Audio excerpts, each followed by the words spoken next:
নমস্কার বন্ধুরা, এই মুহূর্তে তোমাদের সকলের জন্য একটা বিরাট সুখবর দিলেন উচ্চ মাধ্যমিকের শিক্ষা সংসদের সভাপতি চিরঞ্জীব ভট্টাচার্য। বর্তমানে উচ্চ মাধ্যমিক পরীক্ষা শেষ হয়ে গেছে এবং সেই উচ্চ মাধ্যমিক পরীক্ষার শেষের দিনকেই উচ্চ মাধ্যমিক পরীক্ষকদের সকলের উদ্দেশ্যে শিক্ষামন্ত্রী ব্রাত্য বসু এবং উচ্চ মাধ্যমিক শিক্ষা সংসদের সভাপতি চিরঞ্জীব ভট্টাচার্য তোমাদের সকলের জন্য একটা বড় সুখবর দিয়েছে। এই বছর পরীক্ষা শেষ হচ্ছে পুরনো সিলেবাসে এবং আগামী বছর থেকে চালু হয়ে যাবে নতুন সিলেবাসে যারা সেমিস্টার মাধ্যমে পরীক্ষা দেবে। কিন্তু এই বছর যে পরীক্ষা শেষ হতে চলেছে সেখানে যে রেজাল্ট আউট হবে তার ক্ষেত্রে একটা বড় সড়ো ছাড় দিতে চলেছে শিক্ষা সংসদের তরফ থেকে এবং সেখানে তোমাদের নাম্বার দেওয়া থেকে শুরু করে তোমাদের খাতা দেখা কেমন হবে সে বিষয়ে জানানো হয়েছে এবং কতটা ছাড় দেওয়া হবে, কোন কোন বিষয়ে ফুল মার্কস দেওয়া হবে সে বিষয়ে বিস্তারিতভাবে জানানো হয়েছে এবং সেখানে স্পষ্টত জানানো হচ্ছে উচ্চ মাধ্যমিকের খাতা দেখার ক্ষেত্রে পরীক্ষকদের দরাজ হওয়ার বার্তা দিলেন সংসদ। উচ্চ মাধ্যমিকের বিভিন্ন বিষয়ে পরীক্ষার নম্বর দেওয়ার ক্ষেত্রে পরীক্ষকদের দরাজ হওয়ার বার্তা দিয়েছে শিক্ষা সংসদ।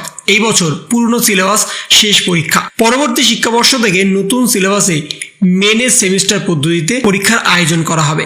মঙ্গলবার শেষ হয়েছে উচ্চ মাধ্যমিক পরীক্ষা। এই বছর পরীক্ষার শেষ দিনকে পরীক্ষক এবং সমীক্ষকদের জন্য একগুচ্ছ নিয়মাবলী প্রকাশ করেছে শিক্ষা সংসদ। সেখানে উত্তরপত্র মূল্যায়ন, কেচিংয়ে নাম্বার তোলা, লুজ সিটে গরমিল বিষয়ে প্রধান শিক্ষকদের অবহিত করা, স্কুটিনি বা রিভিউর ক্ষেত্রে সাবধানতা সহ একাধিক বিষয়ে নির্ধারিত নিয়ম মেনে চলার নির্দেশ দেওয়া হয়েছে। পাশাপাশি উল্লেখ করা হয়েছে সমস্ত বিষয়ে খাতা দেখার ক্ষেত্রে পরীক্ষকদের রক্ষণশীল হলে চলবে না। পরীক্ষকদের নাম্বার দেওয়ার ক্ষেত্রে উদার মনোভাব রাখতে হবে। পরীক্ষার্থীরা যে সমস্ত প্রশ্নের উত্তর যথাযথভাবে দিতে পেরেছে সেক্ষেত্রে তাদের পূর্ণ মান বা ফুল মার্কস দেওয়ার কথা উল্লেখ করা হয়েছে। অর্থাৎ তোমরা যে যতটুকু সঠিক উত্তর লিখে এসছো সেখানে তোমাদের পূর্ণ মান বা ফুল মার্কস দিয়ে দেওয়ার কথা কিন্তু ইতিমধ্যেই জানানো হয়েছে। তাছাড়াও চলতি বছরে ইংরাজি পরীক্ষার প্রশ্নে বেশ কিছু ভুলভ্রান্তির অভিযোগ উঠে এসছে।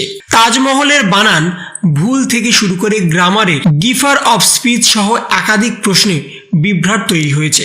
সেই সমস্ত প্রশ্নের ক্ষেত্রে পরীক্ষকদের পূর্ণ মান দেওয়ার কথা উল্লেখ করা হয়েছে। উচ্চ মাধ্যমিকের ইংরাজি বিষয়ে প্রশ্নপত্রে গিগার অফ স্পিচ থেকে প্রশ্ন এসছে, কিন্তু সেটি টপিক বহির্ভূত একটা প্রশ্ন যেখানে ইংরাজি পড়ানো হয়নি, অর্থাৎ প্রশ্নটি সম্পূর্ণভাবে সিলেবাস বহির্ভূত। সেক্ষেত্রে পরীক্ষার্থীরা যে কোনো উত্তর দিলেই পূর্ণ মান বা ফুল মার্কস পরীক্ষকদের দেওয়ার নির্দেশ দিয়ে দেওয়া হয়েছে।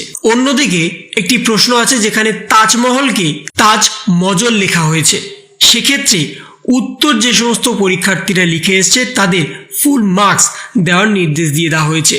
এছাড়াও গ্রামারের অংশে শিক্ষা সংসদের তরফ থেকে যে উত্তরগুলি সঠিক বলে পরীক্ষকদের এবং নিরীক্ষকদের পাঠানো হয়েছে তার বাইরে যদি কেউ উত্তর লিখে আসে বা সঠিক বলে মনে করেন তারা, সেক্ষেত্রে পরীক্ষার্থীদের পূর্ণ মান দেওয়ার কথা বলে দেওয়া হয়েছে। এই প্রসঙ্গে বঙ্গীয় শিক্ষক এবং শিক্ষাকর্মী সমিতির সাধারণ সম্পাদক স্বপন মণ্ডল বলছেন, এই বছর যেহেতু পুরনো সিলেবাসে শেষ পরীক্ষা কাউন্সিলের তরফে সেই জন্য উদারতার একটা ছাপ পড়েছে, কিন্তু বেশ কিছু প্রশ্ন ভুল থেকে গেছে, বিশেষ করে ইংরাজির ক্ষেত্রে কিছু প্রশ্নের উত্তর আবার একাধিক। তাই আমাদের জিজ্ঞাস্য এই ধরনের প্রশ্ন কেন দেয়া হবে জানিয়ে বিভ্রাট তৈরি হবে।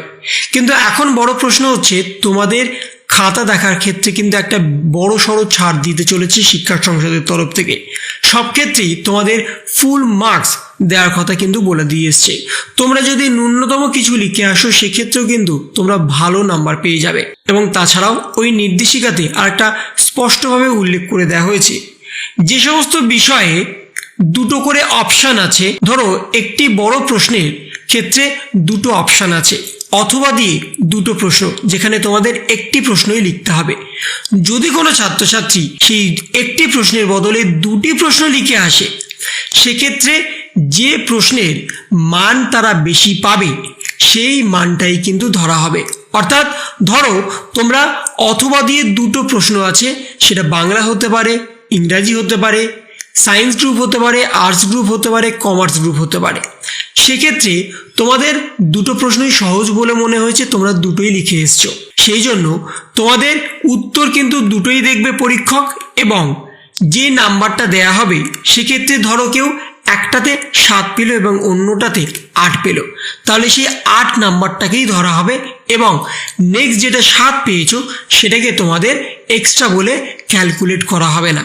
এই বিষয়টাও কিন্তু জানানো হয়েছে, অর্থাৎ সেক্ষেত্রেও তোমাদের ছাড় দিয়ে দেওয়া হয়েছে যে তোমাদের একটা প্রশ্ন পুরোপুরি কেটে দিলেও যে প্রশ্নটা কম নাম্বার পাবে সেটাকেই ধরবে, এমনটা কিন্তু নয়। যেটা তোমরা বেশি নাম্বার পাচ্ছ সেটাই কিন্তু তোমাদের রেজাল্টে বা মোট নাম্বারের সাথে যোগ হবে, যেটা কম নাম্বার পাচ্ছ সেটা সম্পূর্ণভাবে বাতিল হয়ে যাবে। তাহলে এই ছিল একটা ছোট্ট ইনফরমেশন তোমাদের সকলের জন্য। যদি তোমাদের ভিডিওটা ভালো লেগে থাকে তবে লাইক করো, শেয়ার করো এবং অবশ্যই সাবস্ক্রাইব করো। তার পাশাপাশি তোমার মতামত কমেন্টের মাধ্যমে জানাও। ভালো থেকো, সুস্থ থেকো, ধন্যবাদ।